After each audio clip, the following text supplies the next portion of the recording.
Hi, I'm Matt from Parksure Insurance. There's been a lot of talk about the energy crisis, and for the most part, I've stayed out of it and not offered any advice, as the internet is full of it.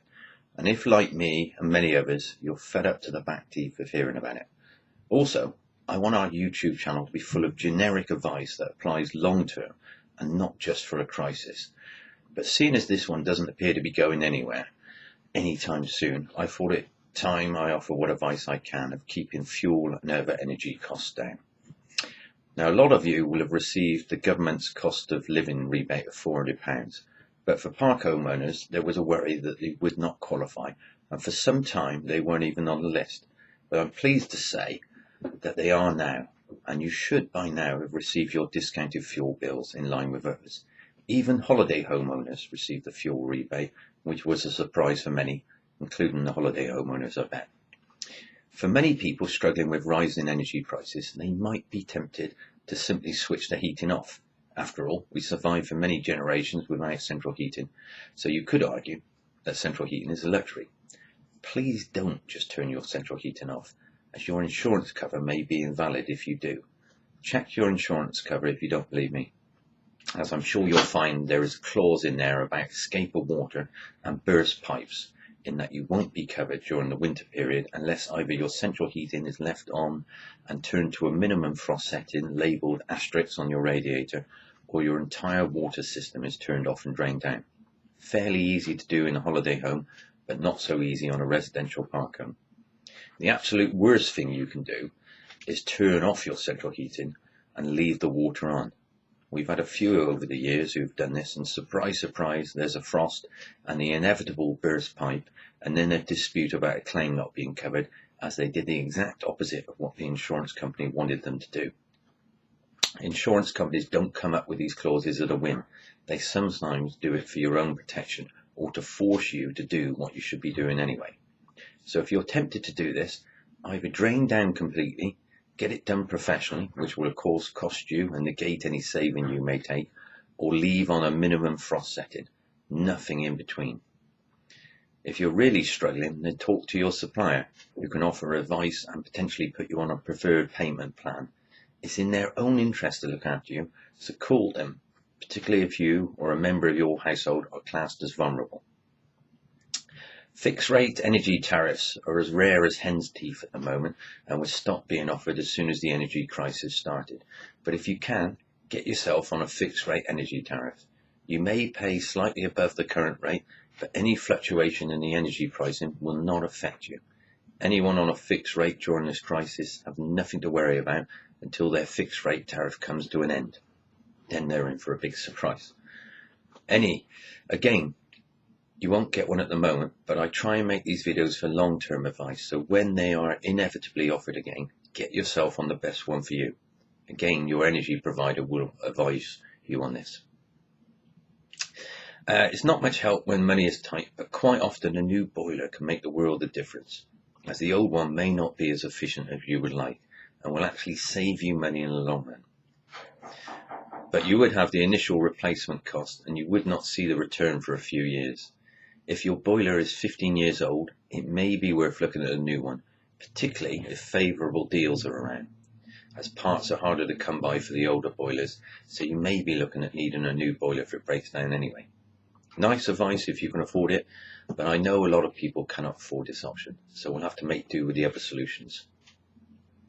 Nowadays, many of us have a dishwasher, but it uses a lot of electricity to heat the water as it runs from a cold supply, which all adds up. So either wash up in a bowl, as and when you need to, or wait until you have a full load. The same applies to washing machines. Wait until you have a full load to do, but don't overload the washing machine, as that will damage your machine and cause an extra expense. Try to do your washing on a day when you know the weather is going to be good, so you can hang it to dry outside. This might not sound like much, but it does all add up. I knew a lady who washed the towels every day. I dread to think what her energy bill must be like. If you have a tumble dryer, try to avoid using it and hang your clothes outside if possible. If not, hang them in a well-ventilated room instead. Watch out if you're doing this, as hanging wet clothes indoors can create a damp environment, and then you have the ideal breeding ground for mould. Or alternative, heated clothes areas are a thing, apparently. They've been around for a few years. They cost you initially, but the running costs will be a lot less than your tumble dryer in the long run. Take a shower rather than a bath. They use a lot less water, and as a consequence, your boiler has to work less to heat them, thus saving you money. Taking less time in the shower will save you even more. Batch cooking of food and freezing it for later, or if you live on your own, cooking a chicken or small joint with extra vegetables and gravy so you can have a roast dinner over several days. Now this is a basic one that people quite often tend to overlook. You have three components to your central heating. You have the boiler, you have the thermostat, and your radiators. The boiler produces the heat, the thermostat controls what heat you want your boiler to produce, and your radiators control what heat you want in each room. Now it sounds pretty obvious, doesn't it? But if you're using it wrong, your boiler can be on all the time and you can be getting little benefit from it. So how could this happen? Well, if you have your thermostat set too high, your boiler will be on producing the heat. But if you have your radiators turned down or even off, then you will not be getting any heat into the rooms. You might think you're saving money by having the radiators turned down or off in a room you don't use, but it's the thermostat that controls the boiler. So if this is turned way up, then your boiler is still working overtime and costing you money. Even worse is the fact that if you set your thermostat to a particular temperature, say 21, then it will only turn off the boiler when it reaches the desired temperature.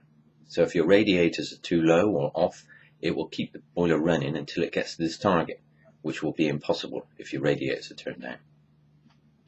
It's best to have your thermostat set to a minimum of 18, as that is cold but not uncomfortable, and maybe have the radiator closest to the thermostat set to high, as that means that room gets warmer quickly to the desired temperature and the thermostat will turn off. If there's air trapped in the radiators, then you won't be getting the full benefits of the water being heated, and the radiator may not get as hot or even work at all. Bleeding the radiator lets the air out and will keep your house warm. If your radiator is hot at the bottom but cold at the top, it could be because air is trapped in there. If too much air is trapped and released when you bleed the radiators, then you might have to top up the water in the boiler to keep the water pressure up. Take a look at your boiler manual to do this, or get a professional out. If the water pressure drops too low, you may find the boiler turns off completely, so you may need to be aware of this. It's worth getting your boiler serviced annually by a professional to keep it in tip-top condition and hopefully catch any problems before they occur and cause your boiler to stop working. You don't want to turn your boiler on for the first time at the start of the winter and find out it doesn't work. You'll be cold and have a job getting the boiler engineer out, as you won't be the only one in the same situation, no doubt, and the plumbers will be inundated. Take out boiler breakdown insurance if you can afford it, as you'll get an annual service and be prioritised should your boiler break down, and also be covered for the cost, or at least some of them. Check your household insurance, as you may already have boiler breakdown cover. It probably won't cover the annual service, so you'll have to pay for that yourself, but it may cover the expense of repairs to get it up and running again, subject to certain limits and excess, of course. Our residential park home emergency policy offers such cover, so check your insurer, as you may not be so lucky. You'll definitely need a professional to do this, but it involves cleaning out the whole central heating system. Over the years, your central heating will fill with sludge and even bits of debris, metal and rust from the inside of your radiators, which will interrupt the flow of water and stop it being efficient. If your radiator is hot at the top and cold at the bottom, or they don't get hot at all, it could be because of this. They even sell something now called a MagnaClean, which fits onto your existing system and clears out the debris, but of course this costs extra money. You should probably have your system flushed every 5 to 6 years. At a minimum, all radiators should be set to the asterisk, as that is the frost setting. Of course, you need the boiler on and the thermostat set to, say, 15 as a minimum, and this should protect you against frost. But as mentioned above, 18 is probably the lowest thermostat setting for a minimal, comfortable living. Cold, but manageable. The ideal one is probably 20, maybe 21. Set the radiators in your home in the main living room to your desired temperature. For example, on your radiators are 6 settings. Asterisk is the frost setting. 1 will leave the room cold. 2 will leave the room cool. 3 will make the room comfortable. 4 will make the room warm. 5 will leave the room hot. I would suggest you have your main living room at a warm temperature so you can be comfortable, but other rooms that you don't use that much, don't need to be heated up, can be set to a lower temperature setting. You have to find the temperature that works for you.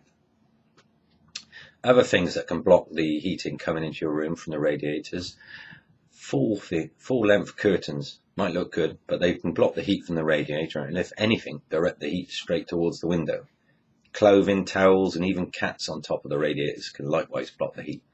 Good luck getting a cat to stop that. Thermal line curtains are a thing now, as they can block the cold coming in through the window during the winter and heat coming in during the summer. On that, you should get into the habit of closing your curtains before it gets dark, especially in the winter months when the temperature starts to drop, as it will keep your room warmer and you'll be less likely to turn the thermostat up.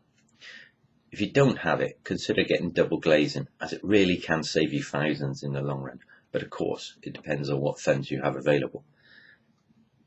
If you're not using a room, consider keeping the door shut to keep the cold out of the rest of the home, and similarly, if you're only using a few rooms, keep the doors to these shut to keep the heat in. There's a tendency nowadays to have open plan houses, which sounds great, but it means that there's an awful lot of space to heat and not many doors to shut to keep the heat in. On the subject of keeping heat in, draft excluders are an oldie but a goodie. For those that don't know what these are a device used to prevent cold air from coming through gaps around your door, normally at the bottom. A lot of new doors have good seals and have prevented the need for them, but if you have cold air coming through one of your doors, maybe internally, you might want to consider it. Now, many of our clients will be on blood thinners for heart and other medical problems. This, of course, means that they feel the cold more, so they have the heating turned up. This, of course, costs them more money. Not much you can do here, as you certainly don't want to stop taking your medication, but if you're aware of the problem, you can try to address it by some of the other means I suggested. Of course, it's not just gas that costs money. Your electricity will no doubt have gone up as well. So here are some tips you might want to think about. Nowadays, all electrical white goods have a standby setting, so you can turn them on and they don't take an age to warm and start up. This, of course, is convenient, but like most convenient things, it costs you money. In this case, it's electricity. Your TV, your microwave cooker, alarm, and even your phone charger will be using small amounts of electricity even when not switched on. You might want to consider, when you're not using something, to switch it off at the plug and unplug it. But bear in mind it will take longer to start back up again, and you may have to reprogram the clock on the microwave every time. If, like me, you have a smart meter, you no doubt played around with it when you first got it to see exactly what causes your electricity to spike. And no doubt, like me, you were amazed to find that the one thing that draws more electricity than anything else, at least for a short period of time, is the kettle. Now, working in an office as I do, I'm used to at least 20 cups of tea a day, decaf of course. So when working from home, my electricity bill skyrockets. One of the ways round this is to boil a full kettle at the start of the day and fill up a thermos flask. They're not just for soup.